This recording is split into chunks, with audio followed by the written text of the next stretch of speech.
2012년 한국을 들썩이게 한 사건이 있었습니다. 바로 중국인들의 인육 관광 사건이었어요.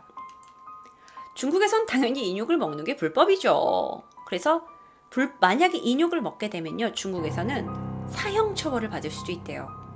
그래서 중국의 일부 고위층 사람들이 한국으로 와서 관광도 하고 쇼핑도 하고 마지막에는 펜션을 빌려서 관광 후에 그곳에서 인육 파티를 벌이고 간다는 내용의 기사였는데요.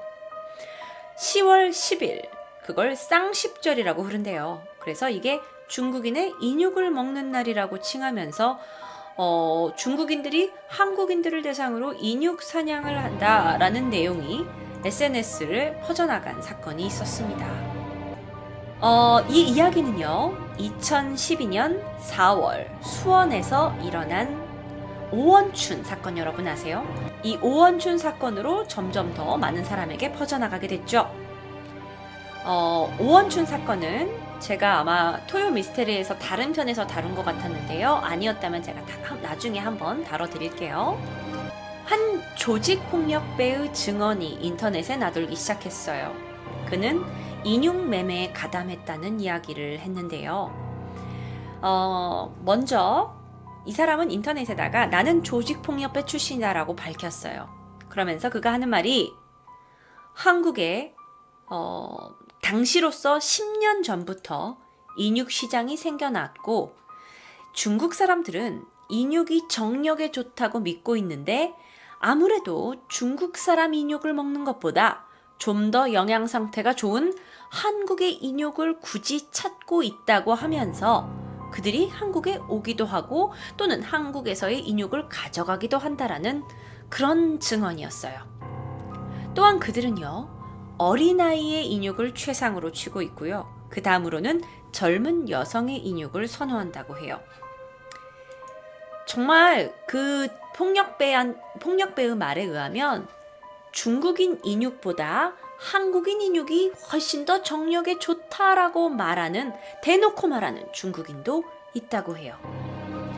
사실 이 인육 맛에 길들여진 중국인들은요, 한 번 맛을 보면 끊을 수가 없다고 하는데요.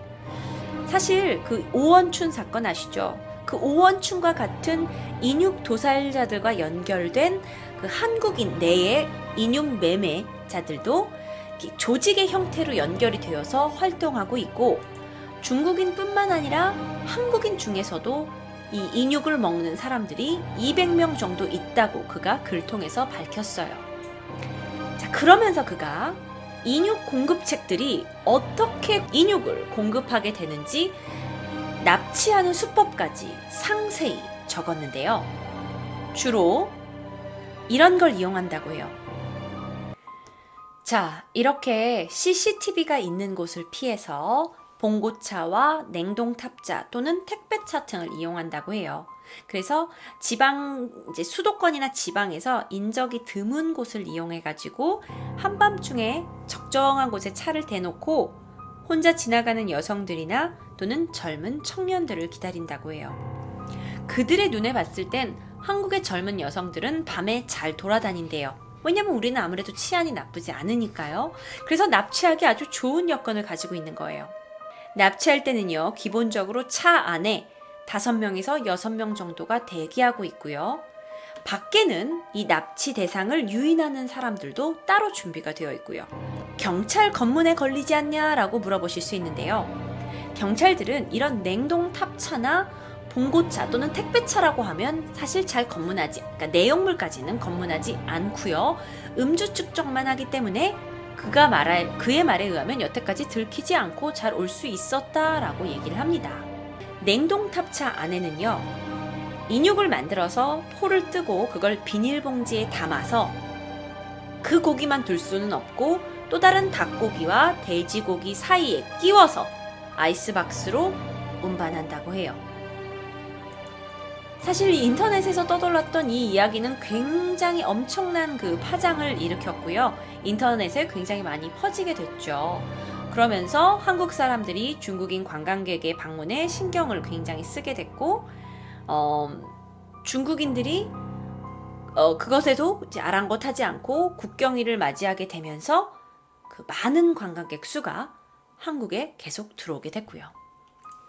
물론 여러분, 이 이야기에 대해서는 그가 인터넷에 올린 거긴 하지만 아직 정확하게 사실로 입증된 것이 없어요. 그런데 문제는 사실이 아니라는 증거도 없다는 거죠. 실제 중국에서는요, 장기 이식 수술을 완벽하게 해낼 만큼의 능력이 있는 의사가 없어서 우리나라 의사가 그 중국에 가서 집도하는 경우도 많이 있다고 해요. 그러다 보니까 이제 보관이나 뭐 이런 거에서 무균실이 아니라 좀 이렇게 일반 가정집 같은 곳에서 이렇게 하는 경우도 있기도 하고요. 그러다 보면 사실 그런 것들은 실제로 사용할 수 있는 건지는 잘 모르겠어요. 그러니까 의사가 아닌 사람들이 이렇게 일반적으로 인육을 만들어가지고 막 무슨 회칼로 그거를 치는 것도 아니고 그래가지고 그거를 진짜로 인육을 먹을 수 있는지는 뭐 이 이야기에 대한 신빙성에 대해서는 제가 여러분께 100% 말씀드릴 수는 없어요. 그런데 오원춘 사건을 보면 인육과 이 뼈 그리고 장기를 정교하게 분리해냈어요. 그 이유가 뭐예요?